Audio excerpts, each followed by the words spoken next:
Okay, sit down and shut up because I'm going to give you my shorter disappointment on WrestleDream. And I'm going to tell you this right now. I'm only disappointed because there was a full card that I was not really interested in. And also, I want to let you know in the prefaces that I did not really watch WrestleDream. I'm only going off of what was highlighted in my Twitter results and watching other people's live streams. Because I was doing adult things, and the moment that I saw the full card for WrestleDream, it was just not interesting to me.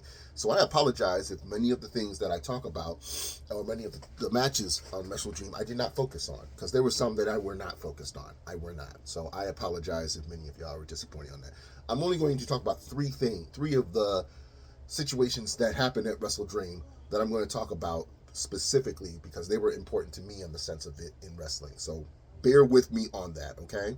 And I apologize if I sound a little stuffy because I'm dealing with a little bit of a minor sinus infection. So I apologize if my vocal was a little off, especially after the other video I did. So the first thing I want to talk about, the MVP and the return of Swerve Strickland. Now, first of all, I knew Swerve wasn't going to turn on Prince Nana.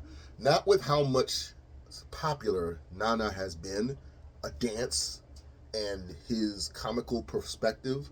He's not going to be the type of person to be turned on by Swerve. He's not. Swerve was at first, when he was the heel, mogul business. He's not that guy anymore. So when it comes to Swerve, he wasn't going to turn on Nana. Not at all. The Defy story and then the wrestlers, I will say I'm loving the fact that they were able to mention about their Defy match years ago.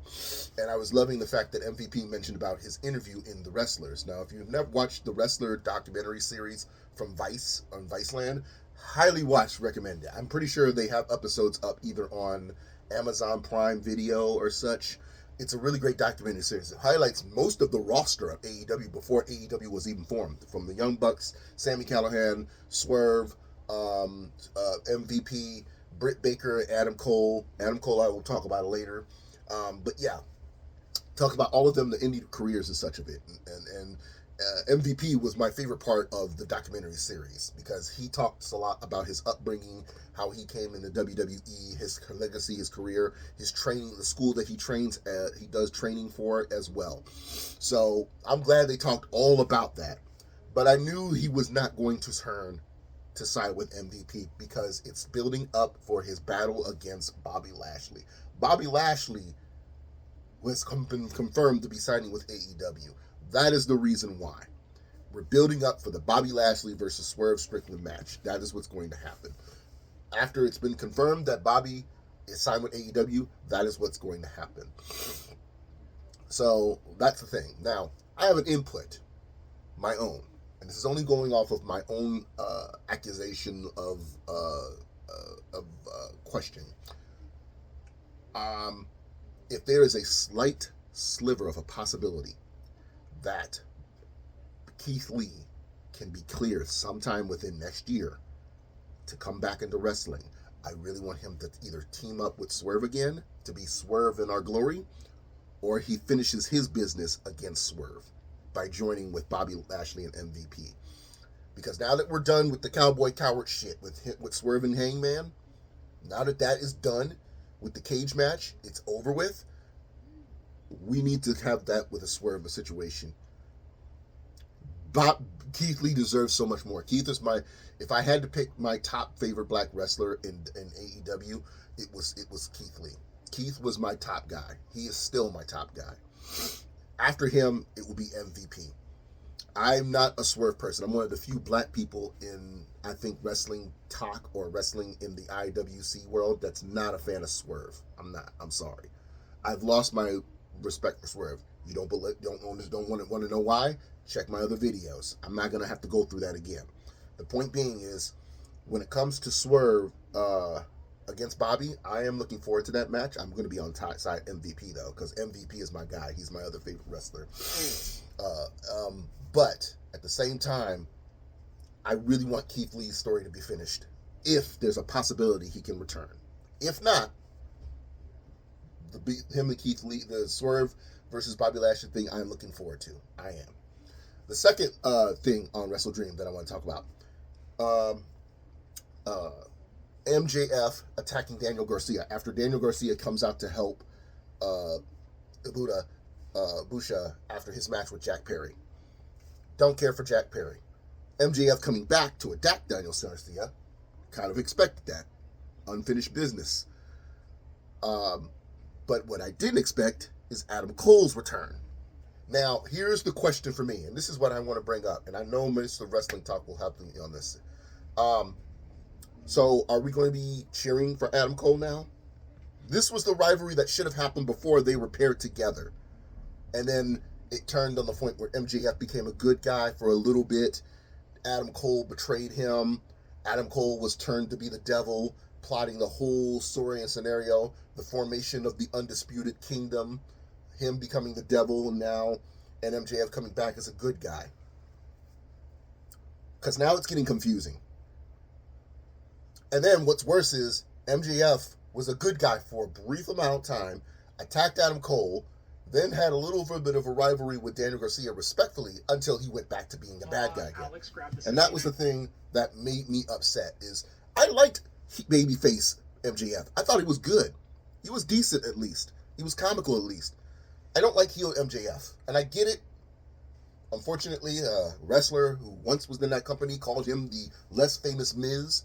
I'm sorry, it sticks true to that because this is exactly what happened. Because it's the same with Miz. The moment he's a bad guy, it's loving to hate him. And I'm just like, I don't even want to give him a shot on seeing how good he could be as a good guy. When he was wearing the denim jacket and the leather jackets, looking like Andrew Dice Clay's young nephew, that was an MJF I was cool with. But the moment he puts on the suits and the fake-ass Burberry scarf again, I'm like, well, we're back to this shit again with the damn diamond ring and all that shit. But Adam Cole coming out, not as Undisputed Kingdom Adam Cole, was a shocker. And I hope we get this Adam Cole and not Undisputed Kingdom. If that means he's got to go against Undisputed Kingdom and disband them, I'm fine with that. I'm fine with that. But as you noticed, when MJF came back, he attacked Adam Cole, announced his staying in AEW with the tattoo, and then good guy MJF he was, up till he was fighting with Daniel Garcia. Then he went right back to the heel version. Adam Cole didn't get that. He ran, Adam Cole couldn't catch him, which means they're going to stretch this longer. So I'm hoping we get old Adam Cole back. Adam Cole, good guy, when he came back after he had two concussions and had a whole documentary series about it from backstage that him and Britt Baker were doing, and the point of it with his return. That Adam Cole we need back. We don't need Undisputed Kingdom Adam Cole sitting on the wheelchair and shit. We don't need that.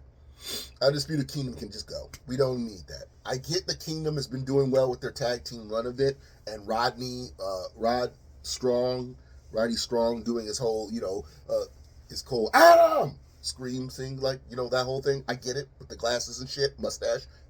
Fine. Let them be that. But don't bring Adam Cole back into it. Let's not. Let's just not do that.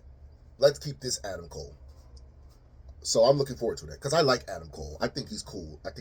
What we could do with Adam Cole in AEW could be the same equivalent to what Johnny Gargano is in WWE because give it time. Give it time. He will get that. I'm waiting to make sure that Johnny gets that in WWE.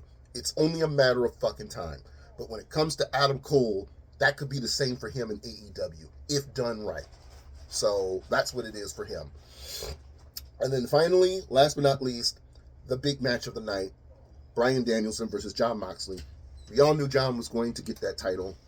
Just the way it was given to him was unexpected. And then the wheel of turn. At first, I didn't like it. But then I remembered last week when Wheeler had to be attacked by Jon and everybody until Daniel Bryanson came out, until Daniel attacked Jon. And while he went to attack Jon, Pac, Maria, and Cesaro attacked Wheeler, kept him cornered, and beat the shit out of him. And then Bryan came back to the ring after attacking Jon, and all he focused on was Jon, and did not go and attend to Wheeler Yuta.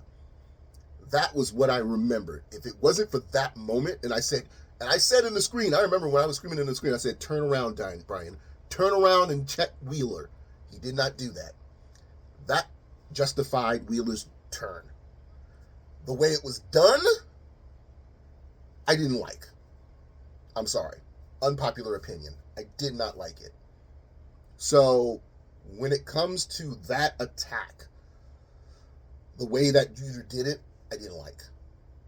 We didn't have to have it that way. It could have been anything else but that way. The chair was enough. The chair attack was enough. You didn't have to do the asphyxiation. Me as a mental health person, personally, I don't like the asphyxiation. That's my only thing. Which is why AEW won't even post it online, except fans posting it and people posting on their social medias. AEW won't do it. Yet they know it's for good story, but me as a mental health person who has been self-inflicting a lot of times, I don't find it interesting for me. I'm sorry. I cannot own that. I didn't like it when John did it with him the first time, and I don't like it when you did it. You could have done anything else. When Cesaro bitch slapped him in that moment, and the first time, that was fine. With the chair situation, that's fine too. The asphyxiation was not necessary. I'm sorry. Y'all can hate me and gang on me all the fuck you want. In my mental health situation, I do not find it comfortable. I'm sorry. But the turn was necessary. It was justified. I will say that. Yuta's turn was justified. That's why a lot of people didn't boo about it. Because it's like, where were you at, John? Where were you at, Brian, when you were focused on attacking John all throughout the entire arena and you didn't turn your back to check on Yuta until after the music played and you were done chanting? Kind of makes sense. So those are the three situations in AEW's WrestleDream that I cared about. I did not care for Mariah May's match. I love Mariah May, but this match was unnecessary because I knew she was going to retain and she was going to talk about it. And then the press conference made it even more relevant, which is, again, why I said, don't do press conferences. It's stupid. The Jericho match with Briscoe, kind of saw that coming, and I do not fucking care for Jericho. I've said it once before, and I will say it again. Fuck Chris Jericho. And I can't even remember whatever the match is on. Darby Allin versus Brody King. They've had this rivalry for years. Years. And I love Brody King, but I didn't see a big deal about it. FTR are working to relief for people over in Hurricane Helene. That's more important. So if they're not having a match, I really don't care much. The Acclaim versus MXM. Look, I'm happy y'all got Rico. But that match was not caring for me because fuck Platinum Max Caster. No hate to Anthony Bowens, but I'm waiting for when the Acclaim breaks up. MXM is a damn good tag team, but I could not care for it. It was not interesting to me, but it was cool to see Rico back. It's cool to see him back. It's hilarious. I have not seen the mutton chops in quite some time. I was a fan of him since 3 Minute Warning, when my boy Rosie, aka the brother of Roman Reigns, your tribal chief, was relevant before he teamed up with Hurricane. So yeah, good to see Rico in that. It was good to see him in that sentiment, but that was just more for the nostalgic fan appeal. That's all. I know that. Aside from them, but he fits with MXM. I will say that. But I didn't care for the match. Jay White, again, I want to like the Bang Bang Gang, but I really can't. I'm happy for him coming back, but not much a big fan of the Switchblade. So yeah, those are my opinions about WrestleDream. But again, I wasn't really much care for except those 3 points in the faction of it. MVP and Swerve, the ending for Bryan Daniels' match, and of course, like I said before, Adam Cole's return and MJF's return. So with both of all of those three situations, that's my take on WrestleDream. If anything, I will probably post a live stream on my TikTok on this, because I'm posting it on here only because I only have the time and the condition to do so here on my YouTube channel. But feel free to let me know what y'all think in the comments below.